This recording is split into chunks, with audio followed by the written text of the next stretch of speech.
Hi all, welcome to twin mom lifestyle. Today பசங்களுக்கு breakfast மட்டும் prepare பண்ணி கொடுத்துட்டு ஸ்கூலுக்கு அனுப்பிச்சாச்சு.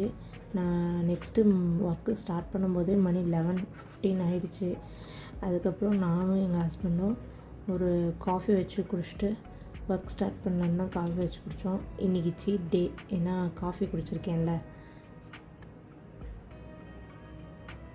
குளித்தனால லைட்டாக ஈரத்தை மட்டும் உணர்த்திட்டு ஒரு கிளிப் போட்டு கிளம்பிட்டேன். நெக்ஸ்ட்டு பருப்பு விசில் விட்டு எடுத்து வச்சிட்டா கொஞ்சம் நேரம் கழித்து கூட சாம்பார் வச்சுக்கலாம். அதனால் சரின்ட்டு முருங்கைக்காய் சாம்பாருக்கு பருப்பு தான் போட்டிருந்தேன்.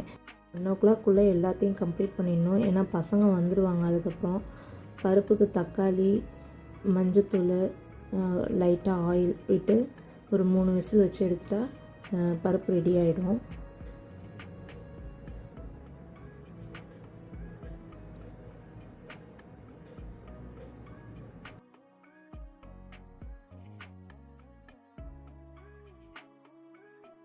பருப்பு விசில் வந்துடுச்சு. நெக்ஸ்ட்டு சாதத்தையும் வச்சிட்டோம்னா அதுவும் ஒரு ஒர்க்கு கம்ப்ளீட் ஆகிடும். சாதத்தை வச்சுட்டு சைட் பை சைடு பாத்திரத்தை விளக்கிடலான்னு பாத்திரத்தையும் விளக்கிட்டு இருந்தேன். ஏன்னா அவ்வளோ பாத்திரம் இருந்தால் கண்டிப்பாக தம்பி நான் பாத்திரம் விளக்குறேன்னு சொல்லிட்டு அவன் ஏதாவது தண்ணியெல்லாம் வெளியே தெரிச்சிருவான். ஸோ அவங்க வர்றதுக்குள்ளே அந்த பாத்திரத்தையும் கழுவிடலான்ட்டு அந்த வேலையும் work side by side start பண்ணிட்டேன். ஏன்னா நம்மளுக்கு சாப்பாடு வச்சு முடிக்கிற வரைக்குமே ஒர்க்கு ஒன்றும் பெருசாக இருக்காது. அதனால் அந்த வேலையை ஸ்டார்ட் பண்ணிட்டேன். இந்த பாத்திரத்தை கழுவி எடுக்கிறது தான் இந்திய மலையாகவே இருக்கும். எப்படா இந்த சிங்க்கு காலியாகவும் பாத்திரத்தை கழுவி எடுத்துடலாம் அப்படின்ற மாதிரியே இருக்கும். நெக்ஸ்ட்டு சைடில் இருந்த தண்ணி எல்லாத்தையுமே க்ளீன் பண்ணிட்டேன். ஏன்னா அப்போ தான் கீழே தண்ணி அந்த இதில் டோரில் பட்டுதுன்னா கண்டிப்பாக பல்ஜ் ஆகிடுது அந்த டோர் ஒரு மாதிரி. நெக்ஸ்ட்டு சாப்பாடு நான் ரெகுலராக இப்படி தான் கிளிப் போட்டு வடிச்சிடுவேன். ஏன்னா எங்களுக்கு இங்கே எங்கேயும் கஞ்சி ஊற்றுறதுக்குலாம் இடம் இல்லை. ஸோ அதனால் அதையும் இப்போ சாதமும் ரெடி ஆயிடுச்சு. நெக்ஸ்ட்டு சாம்பாருக்கு நல்லெண்ணெய் தான். நல்லெண்ணெய், கடுகு எல்லாம் போட்டு கருவேப்பிலை, வெங்காயம் எல்லாம் போட்டு தாளிச்சிட்டு காயை போட்டு பருப்பு எடுத்து ஊற்றினா இந்த வேலையும் முடிஞ்சுது. காய் லைட்டாக வணங்கிடுச்சு. மல்லித்தூள், மிளகாத்தூள், பெருங்காயத்தூள் இதை போட்டு தண்ணி ஊற்றி 2 கொதி வந்தால் அதுக்கப்புறம் பருப்பு ஊற்றினோம்னா கரெக்டாக இருக்கும். நான் வந்த புதுசில் எங்கள் அத்தை இப்படி தான் சொல்லி கொடுத்தாங்க. நாங்கள் எங்கள் வீட்டில் எங்கள் அம்மா வீட்டிலலாம் குக்கரில் தான் எல்லா சாம்பாரும் வைப்போம். எல்லாத்தையும் வணக்கி விட்டுட்டு குக்கரில் போட்டு ஒரு 2 விசில் விட்டால் சரியாக இருக்கும்னு சொல்லிட்டு நாங்கள் அப்படி தான் புதுசாக நான் செஞ்சேன். அப்புறம் போக போக என் ஹஸ்பண்டுக்கு இந்த மாதிரி செஞ்சால் நல்லாயிருக்கும்னு சொல்லிட்டு நான் எங்கள் அத்தை ஸ்டைல்லே சில நேரம் எப்போயாவது ஒரு நேரம் செய்வேன். இந்த முருங்கைக்காய் இந்த மாதிரி எப்போயாவது ஒரு நேரம் செய்வேன்.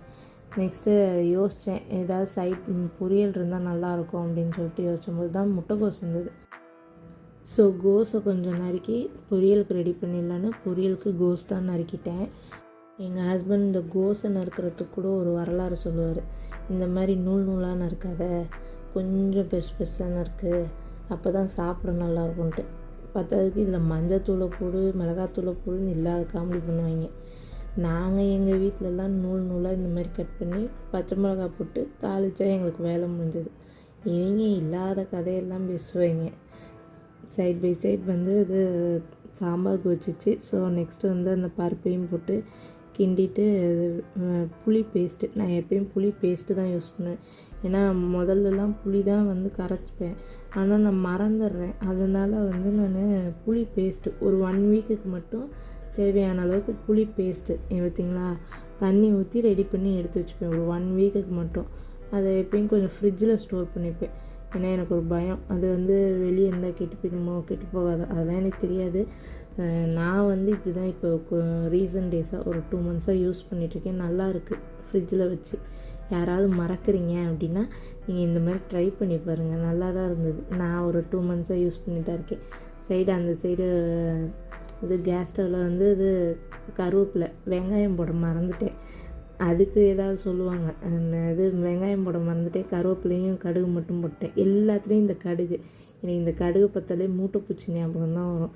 என் ஹஸ்பண்ட்டை வந்த புதுசில் நாங்கள் சொல்லுவேன், என்னங்க எல்லாத்துலேயும் மூட்டைப்பூச்சி தூக்கி போடுறீங்கன்னு.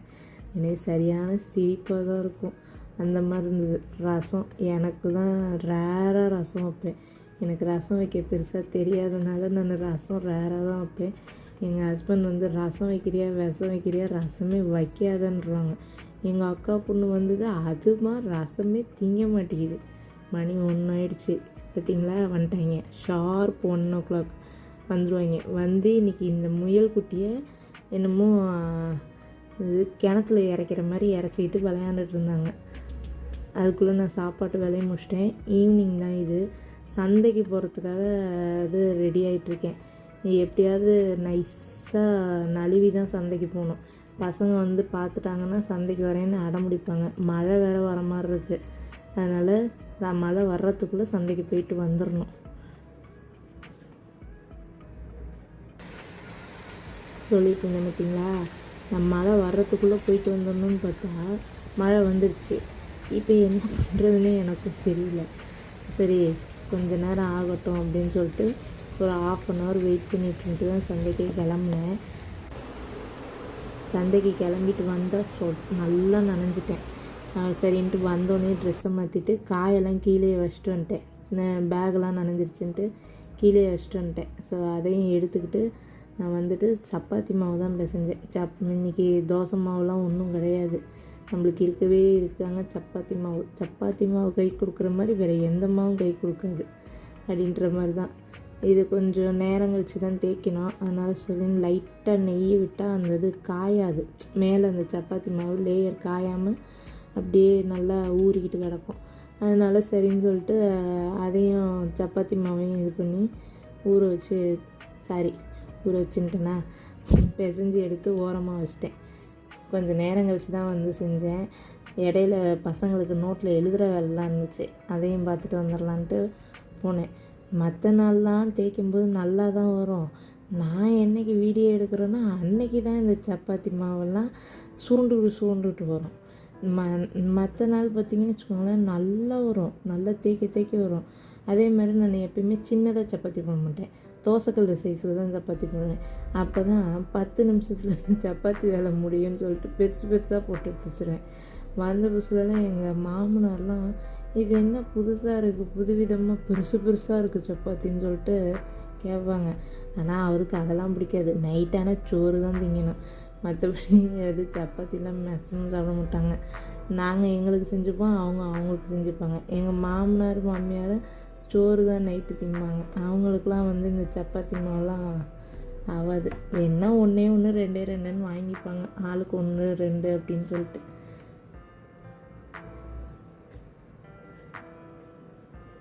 நல்லா புஷ்ஷுன்னு உப்பி வந்தால் தான் அந்த நடுவில் ஒரு லேயர் வரும். நான் இந்த லேயர் சப்பாத்திலாம் போட மாட்டேன், நான் போடுறதே உப்பி தான் வரும். ஸோ அதனால் லேயர் சப்பாத்திலாம் போடவே மாட்டேன். செஞ்சு முடிச்சுட்டு க்ளீன் பண்ணிவிட்டு இப்படி தான் இருந்தது ஏரியா. நான் எப்பயும் வரும்போது க்ளீன் பண்ணிவிட்டு வந்துடுவேன். பார்த்திங்களா, காய் புளிச்சக்கீரை 10 rupees தான். மழை வந்ததுன்னா அப்படியே எல்லாமே ஆஃப் த ரேட்டாக ஆகிடும். இங்கே புளிச்சக்கீரை 10 rupees, கேரட்டு 20 rupees, வெங்காயம்லாம் 30 rupees 1 kg.